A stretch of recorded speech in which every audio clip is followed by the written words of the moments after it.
Number 1 जो हम शुरू से ही पढ़ रहे हैं, it is a hypothesis is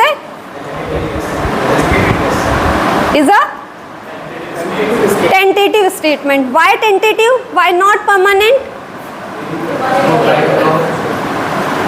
I am not able to it. Sorry.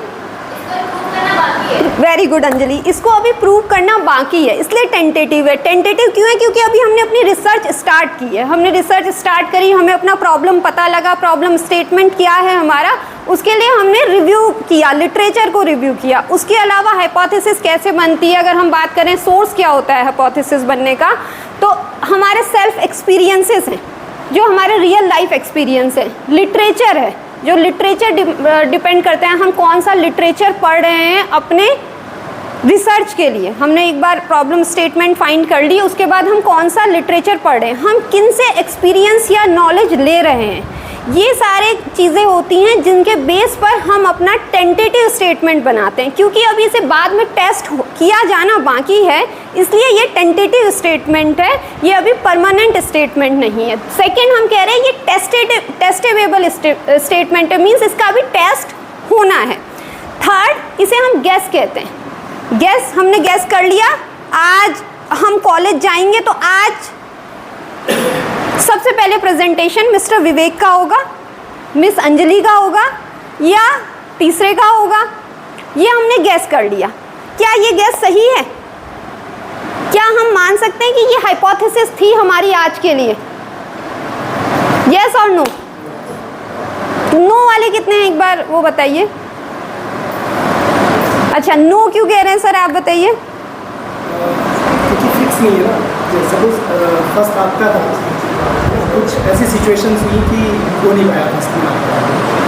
हाँ ठीक है, सर का व्यू सही है. मैं थोड़ा सा डिफर इस तरीके से कर रही हूँ. मैं जो बात समझाना चाह रही हूँ कि हाइपोथेसिस को हम क्यों गैस कहते हैं, लेकिन एजुकेटेड गैस कहते हैं. हमने क्यों कहा कि आज सबसे पहले मिस्टर विवेक का होगा, मिस अंजलि का होगा या मेरा होगा, क्योंकि ये बात कल से चल रही थी. कल शाम ग्रुप में एक शीट शेयर हुई जिसमें सबसे पहले मिस अंजलि का नाम था, उसके बाद मिस्टर विवेक ने अपनी कुछ रिक्वेस्ट लिखी जिसे सर ने यस कर दिया था. मीन्स हमारे पास उससे कहने के लिए कि आज पहला किसका होगा, उसके लिए हमारे पास कुछ बेस था. हमने अपने इमेजिनेशन के बेस पे नहीं कहा कि हमें हमारे फ्रेंड ने बताया कि सर ने कहा रैंडम किसी को भी उठा देंगे हम क्लास में, इस बेस पे नहीं कहा. एजुकेटेड गैस है हमारा. एक गैस है कि हमने कह दिया यार आज घर जाएंगे, आज तो मार पड़ेगी. क्यों पड़ेगी? हाँ, मतलब हमारे मन में एप्रीहेंशन है, लेकिन वो पक्का नहीं है कि हमारी मम्मी के भी दिमाग में वही चल रहा था या नहीं चल रहा था. लेकिन अभी ये कि आज फर्स्ट किसका होगा, उसके लिए जिसने भी जो हाइपोथेसिस बनाई, मैंने बनाई मेरा पहला होगा, अंजलि ने बोला उनका होगा, विवेक ने बोला उनका होगा, उसके लिए हर एक के पास अपने ग्राउंड है. एक एजुकेटेड ग्राउंड है, एक कॉन्क्रीट ग्राउंड है. फोर्थ, 3 की हमने बात कर ली. फोर्थ ये है कि जब हम क्वालिटेटिव रिसर्च करते हैं उसमें जनरली हाइपोथेसिस नहीं होती है. उसमें क्या होता है, या तो हम डायरेक्टली करते हैं या फिर उसमें जो पॉइंट हम लिखते हैं उसको हम थीसिस स्टेटमेंट या रिसर्च क्वेश्चन कहते हैं. तो ये क्वालिटेटिव रिसर्च के केसेस में एप्लीकेबल है. जब आर्ट्स एंड ह्यूमैनिटीज़ वाले करते हैं उस टाइम पे उसको रिसर्च क्वेश्चन या थीसिस स्टेटमेंट कहते हैं. अब हाइपोथेसिस का फॉर्मुलेशन कैसे होता है, ये हमने अभी पिछली बार 1 मिनट पहले जो डिस्कशन किया था, पहले किसका प्रेजेंटेशन होगा, उसमें थोड़ा सा समझ लिया है. बेसिकली हमारे पास लिटरेचर रिव्यू किया होना चाहिए जब भी हम हाइपोथेसिस बना रहे हैं. फॉर एग्जांपल हमने हाइपोथेसिस बनाई कि आज के दिन में टेम्परेचर इतना होगा, तो उसके पीछे हमारे पास ग्राउंड होना चाहिए कि हमने जो मेट्रोलॉजिकल डिपार्टमेंट है उसकी फोरकास्ट सुनी, या हमें पिछले साल का पता है पिछले कुछ सालों से टेम्परेचर इस ढंग से वेरी कर रहा है. मीन्स हमारे पास कोई ग्राउंड है. अब हम रिसर्च के केस में बात करें तो उसमें हम कहेंगे कि हमने लिटरेचर रिव्यू किया होना चाहिए. फिर हमारा एक स्टेटमेंट बनेगा जो हमारी एक्सपेक्टेशन का स्टेटमेंट है.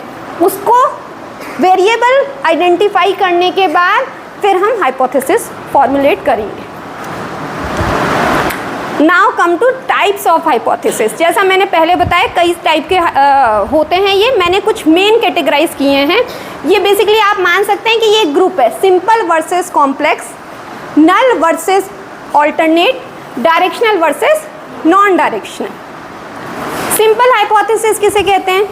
जिसमें केवल 2 वेरिएबल होंगे. वेरिएबल हम सब जानते हैं, एक इंडिपेंडेंट वेरिएबल है, एक dependent variable. Independent variable means cause, जिससे कोई प्रभाव हो रहा है, और डिपेंडेंट वेरिएबल मीन्स इफेक्ट, जिस पर प्रभाव हो रहा है। तो इंडिपेंडेंट वेरिएबल जब कुछ कर रहा है तो उसका इफेक्ट डिपेंडेंट वेरिएबल पर क्या हो रहा है, केवल दो ही वेरिएबल है, एक इंडिपेंडेंट है, एक डिपेंडेंट है।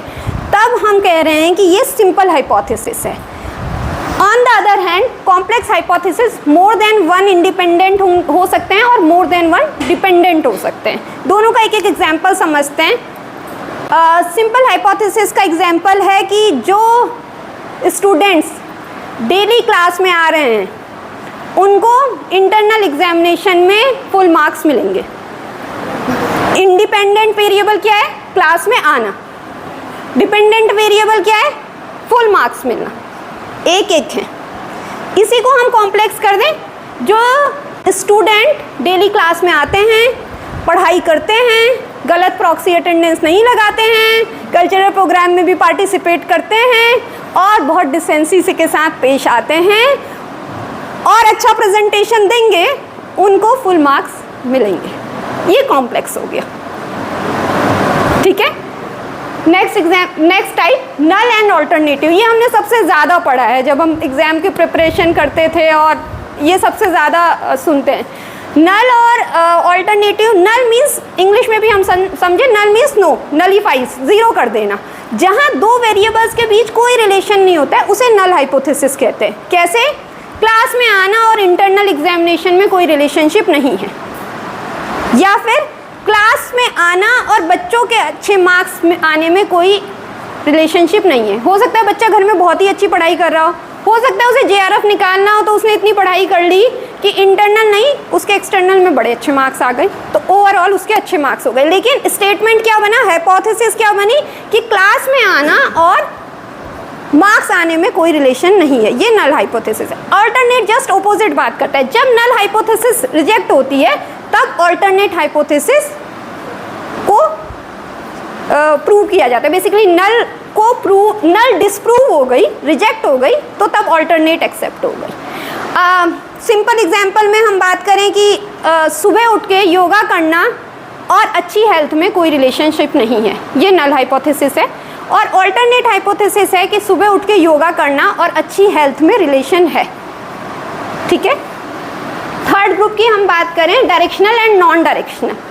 हम कह सकते हैं कि अल्टरनेट के दो एडवांस पार्ट, दो सब पार्ट जो हैं डायरेक्शनल एंड नॉन डायरेक्शनल हैं। डायरेक्शनल एक डायरेक्शन बताता है, उसने दो वेरिएबल के बीच रिलेशन तो बता दिया अल्टरनेट ने कि रिलेशन है, साथ में वो ये भी बता रहा है कि अब रिलेशन कैसा है, पॉजिटिव है या निगेटिव है। हमने कहा सुबह उठ के योगा करना और अच्छी हेल्थ में रिलेशन है, लेकिन कैसा रिलेशन, हेल्थ डिटीरियोरेट होगी या अच्छी होगी। तो अगर हम किसी भी साइड को कह रहे हैं, हम कह रहे हैं अच्छी होगी या हम कह रहे हैं डिटीरियोरेट होगी, उसकी स्लीप साइकिल पूरी नहीं होगी, उसकी तो नाइट शिफ्ट होती है, उसने सुबह उठ के जल्दी योगा कर लिया तो उसकी डिटीरियोरेट हो रही है, केस टू केस। तो अभी हम डायरेक्शन बता रहे हैं, पॉजिटिव या निगेटिव।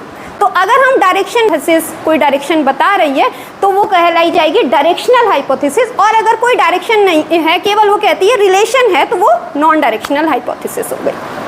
अब इसके फंक्शंस क्या हैं, जैसा मैंने बिल्कुल अपने ओपनिंग सेंटेंस में बोला था कि ये हम हाइपोथेसिस हमारी रिसर्च को एक डायरेक्शन देती है कि हमें रिसर्च किस ढंग से करनी है। एक बार हमारा स्टेटमेंट फाइनलाइज हो गया तो हमें डायरेक्शन मिलेगी कि हमें किस चीज़ को स्टडी करना है, डेटा कलेक्शन किस ढंग से करना है, हमारा थीसिस का, रिसर्च का फ्रेमवर्क क्या रहेगा। Research not only means thesis, research means जो भी हम रिपोर्ट राइटिंग या डिजर्टेशन या किसी भी चीज़ के लिए कर रहे हैं वो सब रिसर्च। इसके अलावा अननेसेसरी एक्सप्लोरेशन से भी हमें हमारी हाइपोथेसिस बचाती है। कैरेक्टरिस्टिक्स हैं, रेलेवेंस, रेलेवेंट होनी चाहिए हमारे टॉपिक से, हमारे रिसर्च फील्ड से रेलेवेंट हाइपोथेसिस होनी चाहिए। सेकंड, स्पेसिफिक होनी चाहिए, क्लियर होनी चाहिए, टेस्ट किया जा पाए उसे, मेजरेबल होनी चाहिए। मेजरेबल की बात जब हम कर रहे हैं तभी मैंने आपको एक लाइन बोली कि जब हम क्वालिटेटिव रिसर्च कर रहे हैं उस टाइम पे अगर वो मेज़र नहीं हो सकती तो उस टाइम पे हाइपोथेसिस नहीं बनती है। हम रिसर्च क्वेश्चंस लिखते हैं या फिर और चीज़ें करते हैं। क्लैरिटी होनी चाहिए और वो गलत भी प्रूव हो सकती है।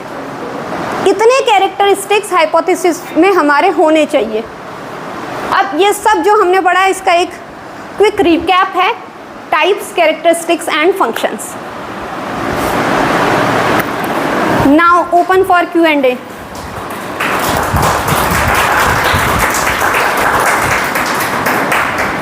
किसी के कोई क्वेश्चन नहीं है तो thank you so much for your patient listening.